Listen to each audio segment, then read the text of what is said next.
সংসারে খরচ কমানো খুব কঠিন কিছু নয়, একটু বুদ্ধি করে চললেই সংসারে অনেক টাকা সেভ করতে পারবেন।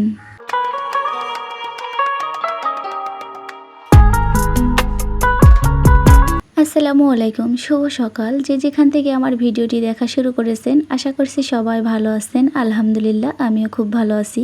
আমার প্রিয় আপুদের ভালোবাসার টানে আজও চলে এসেছি একটা ডেলি ব্লগ নিয়ে। আশা করছি সম্পূর্ণ ভিডিওটির সাথেই থাকবে। ভিডিও শুরু থেকেই একটা কথা বলে নেই, আমার আপুরা প্রতিদিন আমার ভিডিওতে কমেন্ট হয় 60 থেকে 70টা, কিন্তু লাইক পড়ে মাত্র 15 থেকে 20টা। এটা যে কেন হয় বুঝতেই পারি না। প্লিজ আপুরা ভিডিওটার শুরু থেকেই একটা লাইক দিয়ে দাও, তাহলে আর আমার মনে এরকম কোনো কষ্ট থাকবে না। জিনিসপত্রের যে হারে দাম বেড়েছে, তাতে করে আমাদের মতো মধ্যবিত্ত পরিবারদের সংসার চালাতে হিমশিম খেতে হচ্ছে। আজকে সকালেই রান্না করতে চলে এসেছি। এখন বাজে সকাল 9টা। আমার মেয়েকে স্কুলে পাঠিয়ে দিয়ে তার কিছুক্ষণ পরেই রান্না করতে চলে এসেছি। আর সংসারে যে টুকটাক কাজ ছিল এটাও করে নিয়েছি অফ ক্যামেরায়। আজকে গরুর মাংস রান্না করব আর কচুর ছড়া ভর্তা করব। এটা তোমার ভাইয়ের আবদার ছিল যে কচুর ছড়া ভর্তা খাবে। আসলে এই ভর্তাটা কিন্তু খেতে অনেক মজা। যারা যারা খেয়েছো তারা কিন্তু অবশ্যই ভালো করে জানো কতটা মজা। বর্তমানে জিনিসপত্রের যে হারে দাম বেড়েছে, তাতে তো আমাদের মতো মধ্যবিত্ত পরিবারদের চলতে কষ্ট হচ্ছে। সেই সাথে যারা একদম গরিব তাদের তো আরও বেশি কষ্ট হচ্ছে। আমরা ঘরের বউরাই পারি প্রতি মাসে খরচ করে ও কিছু টাকা জমাইতে। একটু বুদ্ধি করে চলতে হবে, এই আর কি। 2 মাস আগের কথাই তোমাদের সাথে একটু বলি। যেমন আমি রান্না করতে যখন আসতাম তখন কিন্তু আমি কোনো কিছুই রেডি করে আনতাম না। ভাত বসিয়ে দিয়ে একটা অনেক সময় ছিল যে আমি গ্যাস আরেকটাও চালিয়ে রাখতাম। তো রাখার পরে আমি সব কাটাকাটি বাটাবাটি করে নিতাম। তো এদিক দিয়ে না আমার অনেকটাই গ্যাস বিল উঠতো। তো এখন কিন্তু আমি আর এটা করি না। আমি রান্নার আগে সব কিছু রেডি করে নিয়ে তারপরে আর কি রান্না করতে আসি। এদিকে কিন্তু আমার অনেক টাকাই গ্যাস বিল কমে এসেছে। তোমার ভাইয়ার কাছে কিন্তু আমি বকাও খেয়েছি যে এত টাকা কিভাবে গ্যাস বিল আসে। তো এরপরে চিন্তা করলাম যে না, আমি এদিকটা একটু খেয়াল করে চলবো, তাহলে হয়তো এত টাকা আর গ্যাস বিল আসবে না। আমার প্রিয় আপুরা আর কি, যারা নতুন সংসার জীবন শুরু করেছে, তোমরা চাইলে কিন্তু এই দিকটা ফলো করতে পারো। আবার আরেকটা দিক আছে, যেমন বর্তমান অনলাইনের যুগ, আমাদের হাতে সবসময় মোবাইল থাকে আর মোবাইল তো নিত্য নতুন ভিডিও আসতেই থাকে। তো হুটহাট করে কিন্তু আমরা অনলাইনে অনেক জিনিসই অর্ডার করে দিই। তো এটা না করাই ভালো। আমার মতে যেটা প্রয়োজন সেটা আমি অর্ডার করব, যেটা প্রয়োজন নয় সেটা অর্ডার কেন করব। কিছুদিন আগেও কিন্তু আমি এরকম করতাম, কিন্তু এখন আর এটা করি না। প্রথম যখন অর্ডার করতাম তখন ভালো লাগতো, জিনিসটা হাতে পেয়েও খুশি হতাম। যখন মাস শেষের দিকে আসতো, তখন যখন টাকা থাকতো না হাতে, তখন কিন্তু মনটা অনেকটাই খারাপ হয়ে যেত। এর জন্য আর এখন এটাও করি না। আবার আমাদের ভিতরে অনেক পরিবারই আছে মাসের শুরু থেকে অনেক টাকা দোকান থেকে ঋণ এনে আমরা খেয়ে বসে থাকি। তো এই দিক থেকে আমি বলবো, আসলে আপনারা যতটা সম্ভব পারবেন নগদ টাকা দিয়ে কেনাকাটা করে খাওয়ার জন্য।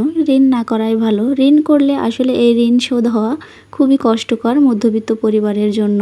আসলে মধ্যবিত্ত পরিবারে যে টাকা বেতন পায় ওই টাকা দিয়ে প্রতি মাসে ঠিকই আস্তে আস্তে মানে অল্প অল্প খরচ করে চলতে পারে, কিন্তু ঋণ শোধ করাটা তাদের পক্ষে সম্ভব হয়ে ওঠে না। ওই ঋণ থেকে আস্তে আস্তে বড় করো ঋণে আর কি ধারণ করে।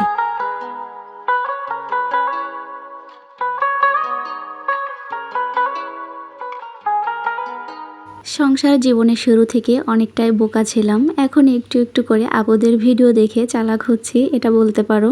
আসলে আমি আগে যখন আমার হাজবেন্ডের সাথে বাইরে যেতাম, তখন কিন্তু নানা ধরনের জিনিসপত্র কেনার জন্য বায়না করতাম যে আমাকে এটা কিনে দাও, ওটা কিনে দাও, এটা খাবো, ওটা খাবো। কিন্তু এখন আর এই জিনিসটা কমে গেছে। কারণ এখন দেখো, এই যে যে জিনিসগুলো কিনি, বিশ্বাস করো আপুরা, বাহিরে যে আগে আর কি যে জিনিসগুলো কিনতাম, এটা কিন্তু সংসারে কোনো প্রয়োজন ছিল না, তারপরেও কিনে ঘর ভরে ফেলতাম। কিন্তু এখন আর এটা করি না, কারণ দেখতাম যে না, এটা কিনা পরবর্তীতে আমার পক্ষে ভুল হয়েছে। তা তোমার ভাই আমাকে কিছু বলতো না, তারপরও খারাপ লাগতো যে আসলে টাকাগুলো অযথাই নষ্ট করলাম। এখন আর এটা করি না, যেটা প্রয়োজন ঠিক সেটাই কিনে বাহিরে যাই।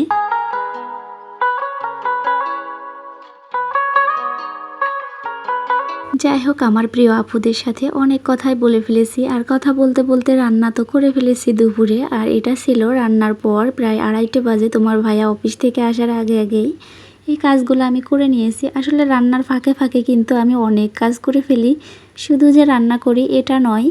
যেমন এই যে ফুলের এই টবগুলা আর্টিফিশিয়াল এই গাছগুলা কিন্তু আমি আজকে ভালো করে ধুয়ে একদম ক্লিন করে নিয়েছি। এইগুলো এত যে ময়লা হয়েছিল যে দেখার মতো ছিল না। আমার প্রিয় আপুদের আরও একটা কথা বলি, আসলে আমি যে কথাগুলো বলতেছি যারা নতুন করে সংসার জীবন শুরু করেছো তাদের খুবই উপকার হবে।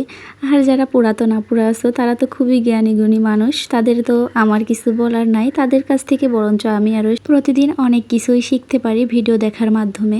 আমাদের হাজব্যান্ডরা কিন্তু প্রতিদিন বাহির থেকে বাজার করে আসে, তো ওনাদের মানি ব্যাগে কিন্তু প্রতিদিন 5 টাকা 100 টাকা 10 টাকা এরকম করে কিন্তু বাংটি থাকে। তো তোমরা চাইলে ওনাদের কাছ থেকে চেয়েই নিবা, চেয়ে নিয়ে তোমরা একটা ব্যাংকে ছোট একটা ব্যাংকে রেখে দিবা। তো ওই টাকার কথা না তোমরা ভুলে যাবা, মাস শেষে ওই ব্যাংকটা তোমরা কেটে দেখবা যে কত টাকা তোমরা জমাইতে পেরেছো।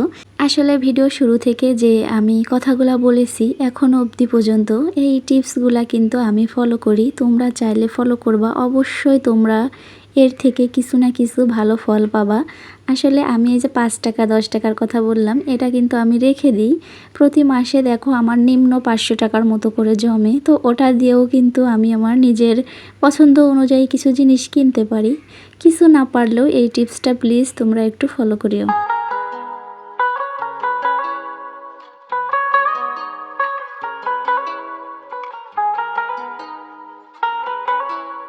জানি না কে বা কারা আমার ভিডিওটা এত সময় ধরে দেখতেছো, তবে যে সকল আপু ভাইয়ারা আমার ভিডিওটি দেখতেছো তোমাদেরকে মন থেকে জানাই অনেক অনেক ভালোবাসা। আর আজ যারা নতুন আমার চ্যানেলে এসেছো, আর যদি ভিডিওর কোনো অংশে যদি একটু ভালো লেগে থাকে প্লিজ চ্যানেলটি সাবস্ক্রাইব করে দিয়ে পাশে থেকো এবং লাইক কমেন্ট করতে ভুলিও না।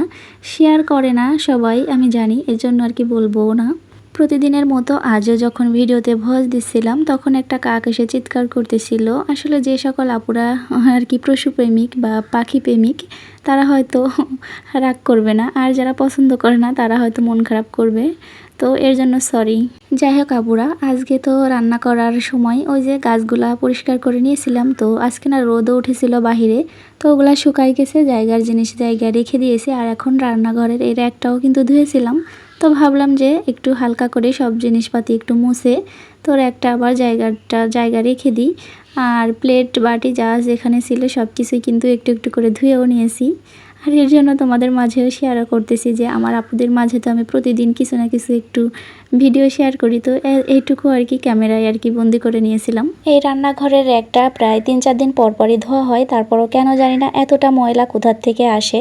আমার প্রিয় আপুরা, তোমরা যারা যারা এতক্ষণ ভিডিও দেখেছো সুন্দর করে কিন্তু একটা কমেন্ট করে যাবা। আগামী ভিডিওতে আমি কিন্তু কমেন্ট পড়বো তোমাদের, অনেক দিন আসলে পড়া হয় না, তো এর জন্য ভাবতেছি একটা ভিডিওতে আপুদের কমেন্ট করব।